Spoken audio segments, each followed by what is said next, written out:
नमस्कार दोस्तों, this side RJ आप मुझे देख रहे हैं जीनियस विद्यार्थी यूट्यूब चैनल पर।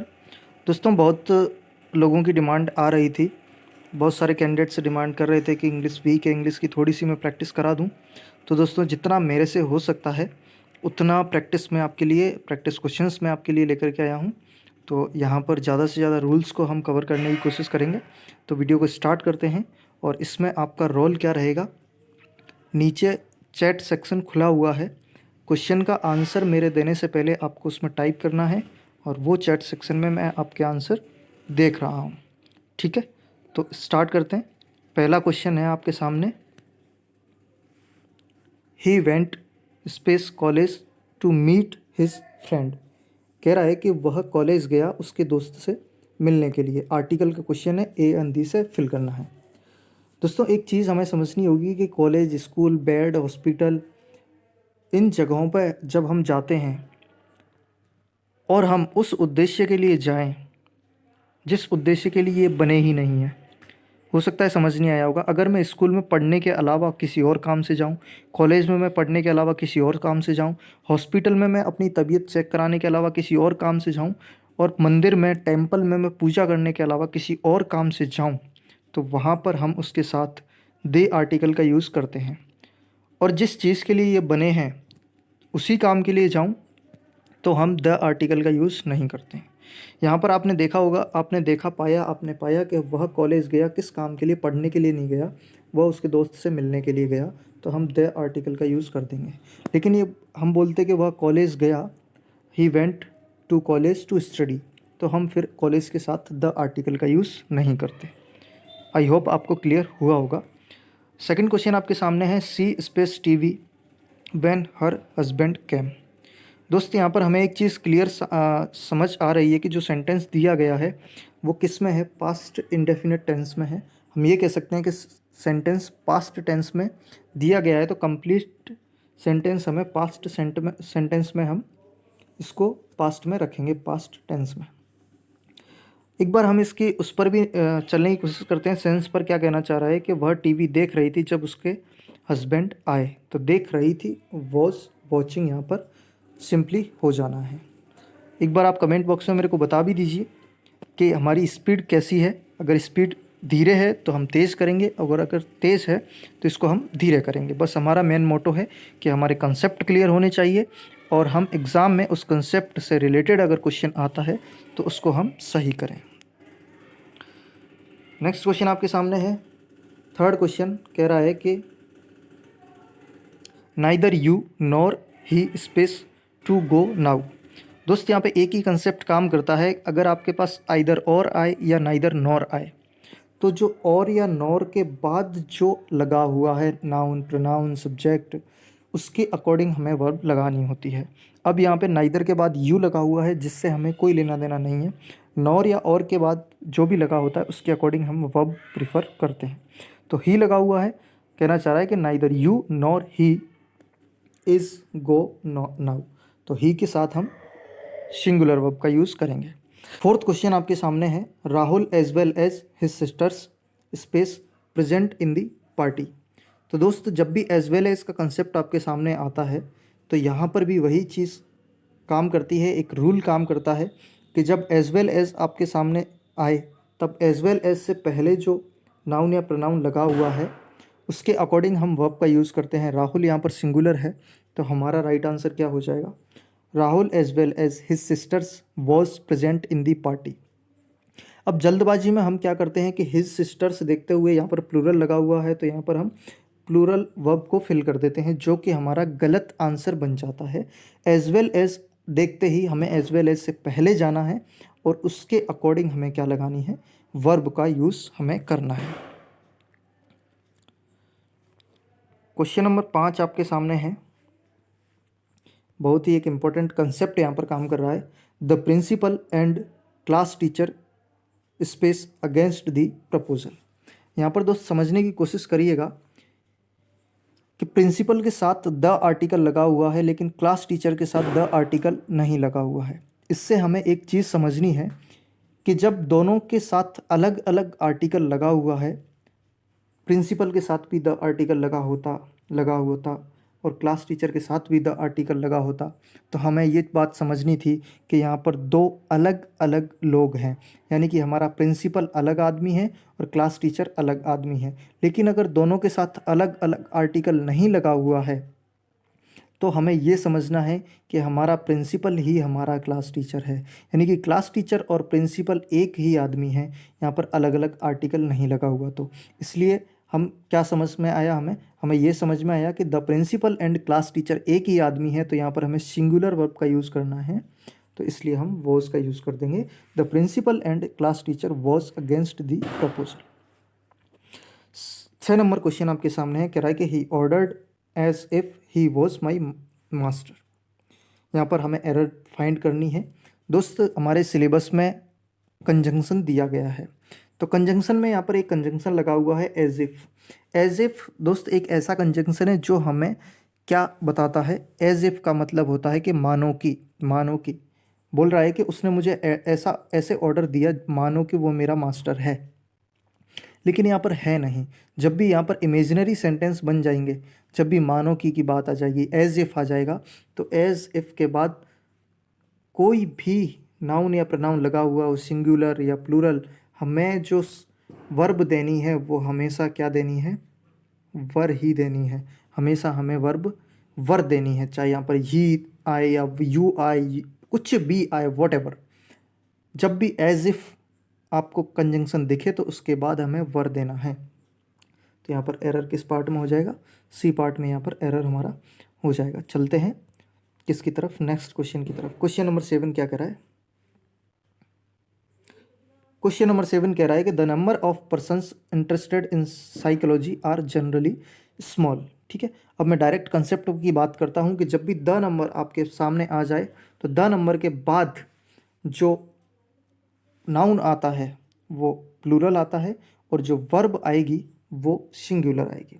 ठीक है, द नंबर ऑफ के बाद आपको क्या लगाना है, सिंगुलर वर्ब का यूज़ करना है। एरर तो हो जाएगी हमारी सी में, लेकिन एक चीज़ और बता देता हूँ कि जब भी आपके पास हो अ नंबर ऑफ हो आपके सामने, द नंबर ऑफ की हमने बात करी कि सिंगुलर लगाना है, लेकिन द नंबर ऑफ के बाद आपको लगाना है, अ नंबर ऑफ के बाद लगाना है आपको प्लूरल। रिपीट कर देता हूँ, द नंबर ऑफ के साथ सिंगुलर और अ नंबर ऑफ के साथ आपको प्लूरल वर्ब लगानी है।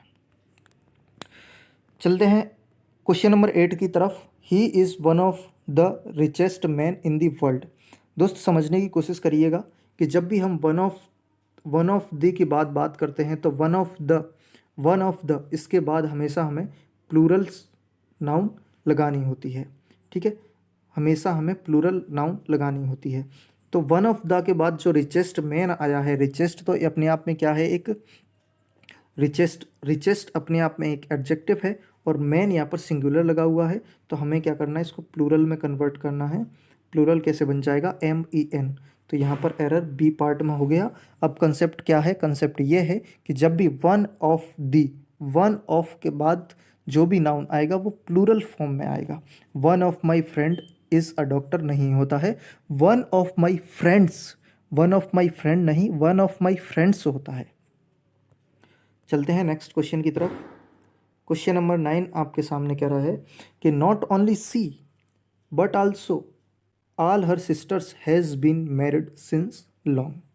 क्वेश्चन नंबर 9, आप आंसर जरूर रखिए चैट बॉक्स में, मैं आपके आंसर देख पा रहा हूँ। तो दोस्तों यहाँ पर हमें एक चीज़ समझनी है कि not only she but also all her sisters. तो जब भी नॉट ओनली बट आल्सो की बात होगी तो बट आल्सो के बाद जो नाउन हमें देखने को मिलेगा उसके अकॉर्डिंग हमें वर्ब लगानी है। हमने एज वेल एज की बात की, तो एज वेल एज से पहले जो नाउन या प्रोनाउन लगा होता है उसके अकॉर्डिंग लगाते हैं। हमने नाइदर नॉर आइदर और की बात की, तो नॉर या और के बाद जो नाउन प्रोनाउन लगा होता है उसके अकॉर्डिंग लगाते हैं। हम यहाँ पर बात कर रहे हैं नॉट ओनली बट आल्सो की, तो बट आल्सो के बाद जो नाउन प्रोनाउन लगा होता है उसके अकॉर्डिंग हम वर्ब का लगाते हैं। तो यहाँ पर सिस्टर्स प्लूरल है तो हैव बीन आना चाहिए, ना कि हैज़ बीन। सी पार्ट में हमारे एरर हो जाएगी। चलते नेक्स्ट क्वेश्चन की तरफ। कह रहा है कि द रूम वाज क्लीन्ड, इसको क्या करना है, पैसिव में बदलना है। द रूम वाज क्लीन्ड, तो एक ऑप्शन की तरफ देख लेते हैं। द रूम वॉज क्लीन्ड, यहीं पर एक बार चेक कर लेते हैं। The cleaner cleaned the room, cleaner की बात नहीं हुई है तो एक्स्ट्रा वर्ड आप नहीं लगा सकते हैं। The room should be cleaned, should की बात नहीं होगी क्योंकि वॉज आया तो शुड आप अपनी तरफ से ऐड नहीं कर सकते। ऑप्शन नंबर 3 की तरफ तक चलते हैं। आई क्लीन्ड द रूम, तो आई की भी बात नहीं हुई है तो यहाँ पर हम क्या लगा देंगे, समवन क्लीन्ड द रूम, यानी कि किसी ने रूम को क्लीन किया है। क्वेश्चन नंबर 11, इसको भी पैसिव में बदलना है। Should you ever tell a lie, क्या आपने कभी झूठ बोला है। दोस्त अब हम बात कर रहे हैं कि इसके अंदर क्या आंसर होना चाहिए, आप आंसर जरूर रखिए। Should you ever tell a lie, जब भी दोस्त हम एवर की बात करते हैं तो एवर को हम जस्ट किसके साथ रखते हैं, सब्जेक्ट के साथ ही रखते हैं। तो इसलिए ऑप्शन ए हमारा राइट आंसर नहीं बनेगा। क्यों नहीं बनेगा, क्योंकि एवर को इसने बी के बाद रख दिया है, जबकि हमारा यहाँ पर सब्जेक्ट क्या बन रहा है, अ लाई यहाँ पर सब्जेक्ट बन रहा है। एवरीवन की बात नहीं होगी, एक्स्ट्रा आपने जोड़ दिया है, ठीक है। एवर फिर से बी के बाद रख दिया है, हम क्या कह रहे हैं कि जस्ट सब्जेक्ट के बाद रखेंगे एवर को। Should a lie ever be told. Question number 12 आपके सामने है। Who stole your pen, who stole your pen, who से स्टार्ट सेंटेंस की हुई है तो यहाँ पर बाई वूम से क्या बनेगा, आपका पैसिव बनना चाहिए। बाई वूम से हमारा पैसिव बनेगा तो ए ऑप्शन हमारा यहाँ से एलिमिनेट हो जाएगा। उसके बाद हम किसकी बात कर रहे हैं, यहाँ पर स्टॉल सेकंड फॉर्म है, तो सेकंड फॉर्म जब भी आएगी यानी कि पास्ट इंडेफिनिट टेंस जब भी आएगा तो हमें सेकंड फॉर्म ही लगानी है। और सेकंड फॉर्म हमें किस में दिख रही है, by whom was your pen stolen, आपका पेन किसके द्वारा चुरा लिया गया। Question number 13, shut the door, shut the door, जब भी इस तरीके के इम्परेटिव सेंटेंस आए जिसमें ऑर्डर दिया गया हो, रिक्वेस्ट दी गई हो, तो उनका हम क्या करते हैं, लेट से सेंटेंस को स्टार्टिंग कर देते हैं। जनरली हम रिक्वेस्ट में यू आर रिक्वेस्टेड से स्टार्ट कर देते हैं, और इम्परेटिव सेंटेंस में जिसमें ऑर्डर दिए गए हों उसको हम लेट से भी स्टार्ट कर देते हैं, यू आर ऑर्डर से भी स्टार्ट कर देते हैं। तो यहाँ पर क्या बन जाएगा, सट की थर्ड फॉर्म और सेकंड फॉर्म सट ही होती है, तो इसलिए क्वेश्चन नंबर 13 में हम लगा देंगे लेट द डोर बी सट, बी सट बाई यू नहीं होगा, और सट की थर्ड फॉर्म सटेड नहीं होती है, तो लेट द डोर बी सट। पहला ऑप्शन इसलिए गलत होगा क्योंकि द को यहाँ से इन्होंने हटा दिया है। चलते हैं नेक्स्ट क्वेश्चन की तरफ। क्वेश्चन नंबर 14, इस तरीके के क्वेश्चंस भी आपके एग्जाम में आपसे पूछे जा सकते हैं, तो इसलिए हमें ध्यान रखना है। Select the phrasal verb closest to their meaning, पूछ रहा है कि इन्वेस्टिगेट का मीनिंग बता दीजिए। तो इन्वेस्टिगेट का मतलब होता है लुक इनटू करना, लुक इनटू का मतलब छानबीन करना, इन्वेस्टिगेट करना। तो आई एम लुकिंग इनटू कह सकते हो आप, या फिर कह सकते हो कि आई एम इन्वेस्टिगेटिंग। तो इन्वेस्टिगेट का मतलब होता है कि छानबीन करना, इन्वेस्टिगेट करना, लुक इनटू करना। तो लुक इनटू का मतलब इन्वेस्टिगेट करना, और इन्वेस्टिगेट का मतलब लुक इनटू करना। क्वेश्चन नंबर 15 है, ये क्वेश्चन आपका लास्ट एलडीसी में आया हुआ है जो 13 मार्च 2022 को हुआ था, उसमें क्वेश्चन नंबर 15। और इस तरीके के क्वेश्चन आपसे एग्जाम में पूछे जाएंगे जिसका टॉपिक लिखा हुआ है ना, इम्प्रूवमेंट ऑफ सेंटेंस। तो इसी तरीके के इम्प्रूवमेंट बनते हैं। क्वेश्चन है आपके सामने, last Sunday we went to the zoo. अब यहाँ पर अगर वेंट गलत है तो वेंट को इम्प्रूवमेंट करिए, और जो सही आंसर है वो आपको ऑप्शन में से चूज़ करना है। लेकिन जब हम बात कर रहे हैं कि लास्ट संडे की हम बात कर रहे हैं, जब भी आपके सामने लास्ट के साथ कोई टाइम दिया गया हो तो इसका मतलब होता है लास्ट के साथ टाइम दिया गया है, ये पास्ट सिंपल टेंस होता है। लास्ट के साथ जब भी last Sunday, last month, last week, last year, तो इसका मतलब होता है पास्ट इंडेफिनिट टेंस। और यहाँ पर पास्ट इंडेफिनिट टेंस यानी कि सेकंड फॉर्म का ही यूज़ किया गया है, last Sunday we went to the zoo. तो ये सेंटेंस बिल्कुल भी गलत नहीं है, इसलिए यहाँ पर नो इम्प्रूवमेंट, कोई इम्प्रूवमेंट की ज़रूरत नहीं होगी। क्वेश्चन नंबर 16 आपके सामने है, जो क्या है, एक ट्रांसफॉर्मेशन ऑफ सेंटेंस का क्वेश्चन है। और ये क्वेश्चन भी आपसे पिछले एलडीसी के एग्ज़ाम में पूछा गया था। सेंटेंस दे रखा है, किस में दे रखा है ये सेंटेंस, आपका नॉर्मल सेंटेंस, इसको इंटरोगेटिव में कन्वर्ट आपको करना है एवरीवन नोज सुभाष चंद्र बोस, तो इसको इंटरोगेटिव में बदलना है। और बिना मीनिंग चेंज किए ही इसको क्या करना है कि उसमें कन्वर्ट करना है इंटरोगेटिव में।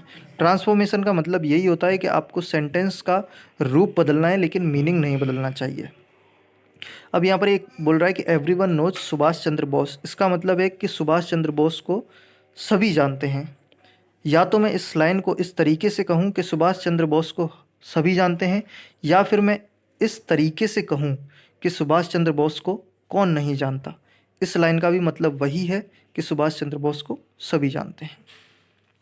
तो इसलिए हमारा आंसर यहाँ पर क्या बन जाएगा, सी यहाँ पर आंसर बन जाएगा। वू does not know Subhash Chandra Bose, Subhash Chandra Bose को कौन नहीं जानता। ठीक है, अगर आपको नहीं समझ आया है इस तरीके से सेंस पर जा कर के, तो एक चीज़ देख लीजिए कि असर्टिव से जब भी आप इंटरोगेटिव बनाएंगे, तो अगर आपको असर्टिव सेंटेंस में नोट दिया गया है तो इंटरोगेटिव में नोट हटा दीजिए, और अगर आपको असर्टिव सेंटेंस में नोट नहीं दिया है तो इंटरोगेटिव सेंटेंस में नोट लगा दीजिए। सिंपली इस लाइन को जो मैंने बोला है उसको आप रट भी सकते हो कि अगर आपको असर्टिव सेंटेंस से इंटरोगेटिव बनाना है और असर्टिव सेंटेंस में नोट दिया गया है तो उसको नोट हटा दीजिए, और नोट नहीं दिया है तो नोट लगा दीजिए। ठीक है, यहाँ पर नोट नहीं दिया गया था, हमारे पास एक ही ऑप्शन ऐसा था जिसके अंदर नोट लगा हुआ है। ठीक है, ये एक स्पेशल प्रकार के उन पर काम करता है क्वेश्चंस पर। हर तरह के क्वेश्चंस पर आप ये लगाने की कोशिश ना करें। क्वेश्चन नंबर 17 आपके सामने है, had you worked hard, you space past. Option आपके सामने है would, will, would have, will have. जब भी आपको क्वेश्चन दे रखा हो हैड प्लस वर्ब की थर्ड फॉर्म, तो ये क्या होता है, ये किस टॉपिक का क्वेश्चन है। ये टॉपिक है जब आप देखते हैं एक टॉपिक आपको दे रखा है सीक्वेंस ऑफ टेंस, यानी कि टेंस की सीक्वेंस हमें पता करनी होती है कि पहले कौन सा टेंस आएगा देन कौन सा टेंस आना चाहिए। तो यहाँ पर बोल रखा है had you worked hard, you space past. कहना चाह रहा है कि अगर आपने कठिन मेहनत करी होती तो आप पास हो गए होते। तो जब भी आपको इस एक क्लोज के अंदर हैड और वर्ब की थर्ड फॉर्म देखने को मिले तो आपको अगले वाले क्लोज में वुड हैव और थर्ड फॉर्म आपको लगा देनी है। इस लाइन को आप रट भी सकते हो, जो मैंने कहा है कि अगर आपको हैड और वर्ब की थर्ड फॉर्म देखने को मिले तो अगले वाले सेंटेंस में आप वुड हैव और थर्ड फॉर्म लगा देना। क्वेश्चन नंबर 18 आपके सामने है, he space suffering from fever since the last week. हमें सिंस और फॉर को देखते ही हमें एक चीज़ क्लिक कर जानी चाहिए कि ये सेंटेंस कहीं ना कहीं सिंस और फॉर की बात है। तो यहाँ पर हैव बीन और हैज़ बीन का कहीं ना कहीं कंसेप्ट आना चाहिए, जो कि ही के साथ क्या काम लगेगा, ही के साथ क्या लगेगा, सिंगुलर वर्ब लगेगी। तो he has been suffering from fever since last week. ये रूल आई होप आप सभी को आता भी होगा और एग्जामिनर का फेवरेट भी है, तो इसको याद जरूर रखिएगा। क्वेश्चन नंबर 19 आपके सामने है, Ram is space than me. कह रहा है कि Ram space than me, older, elder, both, none of these. यानी कि दो ऑप्शन आपके सामने दिए गए हैं, ओल्डर और एल्डर। तो जब भी हम एल्डर का यूज़ कब करते हैं, आपने नाम सुना होगा Elder brother, younger brother. Younger brother होता है छोटा भाई और एल्डर ब्रदर होता है बड़ा भाई। तो एल्डर का यूज़ हम हमेशा करते हैं जब आपका किसी व्यक्ति के साथ ब्लड रिलेशन हो। यहाँ पर बात की गई है राम इज स्पेस देन मी, इस सेंटेंस में ब्लड रिलेशन है कि नहीं है ये हमें क्लियरली पता नहीं चल रहा है, तो हम एल्डर का यूज़ नहीं करेंगे। एल्डर का यूज़ हम ओनली ब्लड रिलेशन के केस में ही कर सकते हैं। बोलना तो हालांकि ये सेंटेंस ये चाहता है कि राम मेरे से बड़ा है, लेकिन चूंकि हमें नहीं पता चल रहा कि यहाँ पर ब्लड रिलेशन की बात हुई है, नॉर्मल है, तो हम इसको नॉर्मल ही मान करके चलेंगे और ओल्डर का यूज़ कर देंगे, Ram is older than me, यानी कि राम मेरे से उम्र में बड़ा है। क्वेश्चन नंबर 20 आपके सामने है, वही कंसेप्ट जो मैंने 19 नंबर क्वेश्चन में आपको बताया है 20 में रिपीट हो रहा है, my brother is space than me. Option आपके सामने रखे हुए हैं, older, elder, both, none of these. दोस्त इस तरीके के क्वेश्चन आपको कन्फ्यूजेबल वर्ड में आपसे पूछे जा सकते हैं, ओल्डर और एल्डर दोनों कंफ्यूज कर सकते हैं। तो ये टॉपिक हमारे दिया हुआ है, इसीलिए मैंने ये क्वेश्चन यहाँ पर आपके डाले हुए हैं। अब यहाँ पर माई ब्रदर की बात हुई है तो ऑब्वियसली एक ब्लड रिलेशन है तो हम यहाँ पर ओल्डर नहीं एल्डर लगा देंगे। बिल्कुल, अब इस बात को आप रट भी सकते हो कि जब भी ब्लड रिलेशन की बात हो, माई सिस्टर की बात हो, माई ब्रदर की बात हो, देन आप एल्डर का यूज़ कर सकते हैं। अदरवाइज़ आपको नहीं समझ आ रहा है कि या फिर ऐसी कोई हिंट नहीं दी गई है जिससे हमें ब्लड रिलेशन का पता चले, तो आप सिंपली ओल्डर का यूज़ कर देंगे। Question number 21, my relation space him are not friendly. यहाँ पर हमें एक प्रीपोजिशन लगाना है। मेरे रिलेशन उसके साथ फ्रेंडली नहीं है। सिंपली हमें पता चल रहा है उसके साथ, तो विद का यूज़ हम यहाँ पर कर देंगे। My relation with him are not friendly. Question number 22 आपके सामने है। The train is expected to arrive in a few minute space platform 6। किस प्लेटफॉर्म पर ट्रेन आ रही है, ये हम जनरली दैनिक जीवन में यूज़ करते हैं कि किस प्लेटफॉर्म पर ट्रेन आ रही है। आप स्टेशन पर बैठते होंगे तो आपको वो सुनाई देता भी होगा अंग्रेजी में, the train is coming on the platform number 1। तो ऑन प्लेटफॉर्म नंबर 1, तो यहाँ पर ऑन का यूज़ हम यहाँ पर कर देंगे। Question number 23, one should always set space some money for emergency. यहाँ पर एक फ्रेजल वर्ब की बात की जा रही है। एग्जामिनर ने फ्रेजल वर्ब क्लियरली नहीं लिखा है, लेकिन आपको ईडियम के साथ साथ वो फ्रेजल वर्ब भी पूछ सकता है, और फ्रेजल वर्ब को एक प्रीपोजिशन का ही ऊपर का लेवल माना जाता है, इसलिए आपसे एग्जाम में पूछी जा सकती है।